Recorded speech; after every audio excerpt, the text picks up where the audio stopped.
Hello YouTube and welcome back to Fire Gaming Project. So in this video, we're going to talk about the Thoma and Wavebreaker spin pre-release analysis and a little bit more in depth, but I'll keep it short, okay?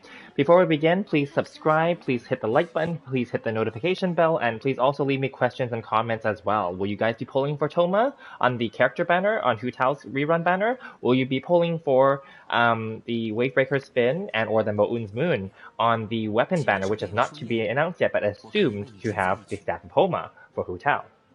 Let me know in the comments. Okay, so let's get into it. So as I did the other day already, I posted a video where I did Thoma's Hangout event, and I briefly talked about him and how I would build him, so that has not changed. So this is just more of a final summary right before he's released, because he's releasing in basically 5 days from now at the time of this publishing. So basically, I'm just going to leave it on Raiden Shogun only because we're focusing on the weapons. But yeah, so Thoma is obviously a 4-star Pyro Polearm user. In his demo, we're going to talk about the demo as well. I watched the demo yesterday. I'll be honest with you, it's cute in the sense that it's like all the MiHoYo demos, they're always well done. But always for the 4-star ones, it's always never as interesting as the 5-star ones, to be very honest with you, obviously, right? And honestly, it's nothing new that we haven't known about for him. If you did his Hangout event, pretty much what he does in the demo is exactly what he does in the Hangout event. He cooks, he cleans, he sews, stuff like that, right? Nothing major, nothing minor. It's exciting, of course, to always have a new character, of course, definitely, right? But at the same time, the demo was like meh for me. So that aside, I don't know, what did you guys think about the demo? Did you guys love it? Are you guys like fanboying or fangirling over him? Obviously, I think he's a good character probably, but I wasn't that demo was just like mediocre to me, unfortunately. Anyway. Now, when we talk about the Wavebreaker's fin, specifically, I did a quick video right before this. Well, I call it quick, but it ended up being a little bit long because it was talking about the Wavebreaker's fin and the Mo'un's Moon bow. The Wavebreaker's fin is his featured weapon in the demo, his new polearm. It's basically, those two weapons are basically from the Akuomaru's same class of weapons. So they basically buff the elemental burst based on the 4 characters' total energy capacity based off of their energy cost, basically, okay? And Thoma, as we know, his ult is going to be the majority of his damage because his E is only going to be a barrier or a shield. That's it. It doesn't do damage. Only his ult will pulse Pyro, and you can switch to other characters within that ult, okay? In addition, he will obviously have his normal attack and all that stuff, right? But then it's basically his ult that will infuse his attacks as well, right? Or at least the first hit, right? And same with the E, right? So realistically, this Thoma, as I've already said in the Hangout event, is going to be just a completely pure support character for the most part, okay?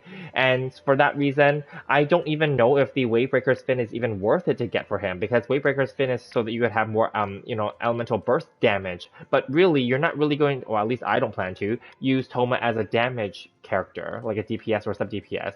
He'll just be there to provide shielding and some pyro, basically, and some, that's all. So I don't really know if it's even worth it to A, pull for Thoma, to be very honest with you, and B, to pull for the Wavebreaker's fin. That's basically my conclusion here. I was really excited before going into this, thinking that I was definitely going to go for C6 Thoma on the first day. I am now going to be very careful, and with what happened with Kokomi, I am not sure anymore, because Kokomi is a pure support character as well. And yeah, now I do love my Hu Tao, so maybe I will pull on the Hu Tao banner rerun to get constellations for my Hu Tao, and therefore, if I'm lucky, I'll pick up some Thoma and maybe some of his constellations. But will I try to C6 him on day 1 or even at any point on purpose? No, I don't think so. We'll see. I'm leaning towards no right now, and this is more in line with my recent change of heart towards the game and my change of gameplay style and mode, where I'm decreasing the amount of time playing and also decreasing the amount of spending. But in addition, that does not detract or take away from the fact that I will be doing daily videos, at least 1 video per day. You'll notice that today I did 4 videos, including this one. But on some days, most days, I'll only do 1. But on some days when I have a lot to talk about or lots of news and announcements and or things have come out, then I will definitely have more videos to talk about as well. So regardless, today I did 4, and this is the final video for today. And I feel like I think Thoma is actually going to be a skip, quite honestly, for the majority of people.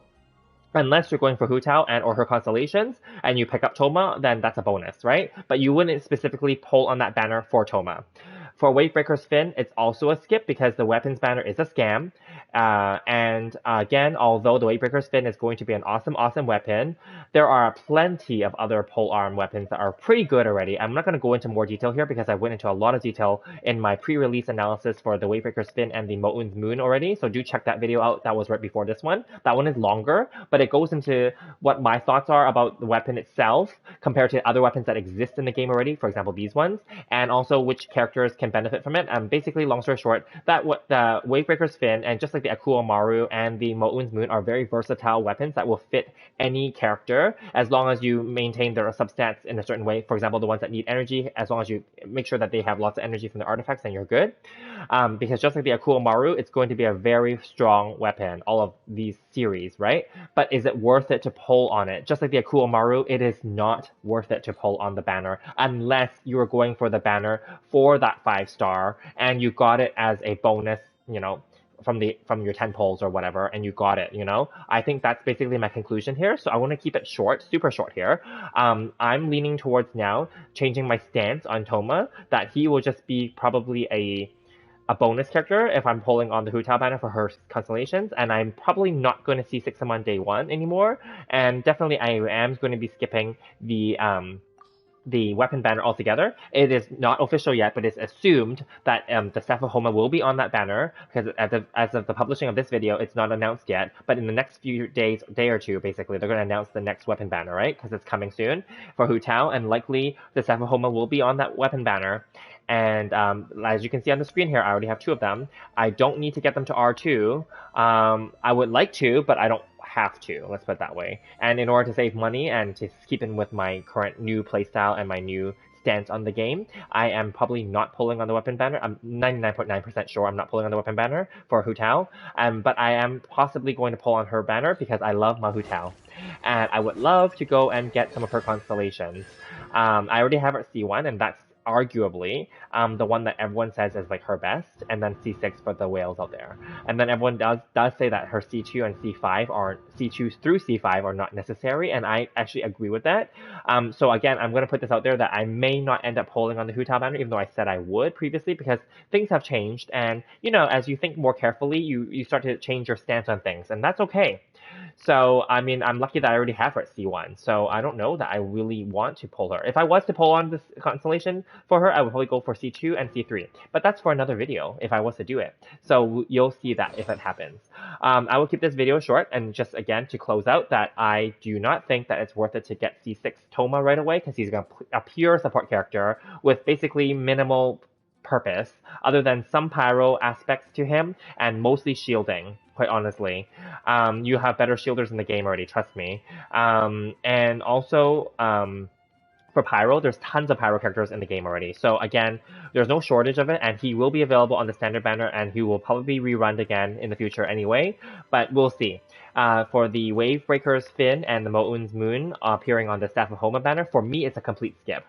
So I will leave that there. But once those banners are officially announced, I will definitely do a video about that for the new weapon banner for Staff of Homa, and I will go over all the weapons once again when we're there. So anyway, I'll keep this short and sweet, and definitely I'll look forward to your comments and your questions below. Again, please like, subscribe, and hit the notification bell, and leave me some questions in the comments. Will you guys poll for these things? Thoma, Wavebreaker's Fin, maybe the Moun's Moon? Are you going to poll for Staff of Homa? Are you going to poll for Hu Tao? Let me know. I'll see you guys in the next one. Thank you guys so much.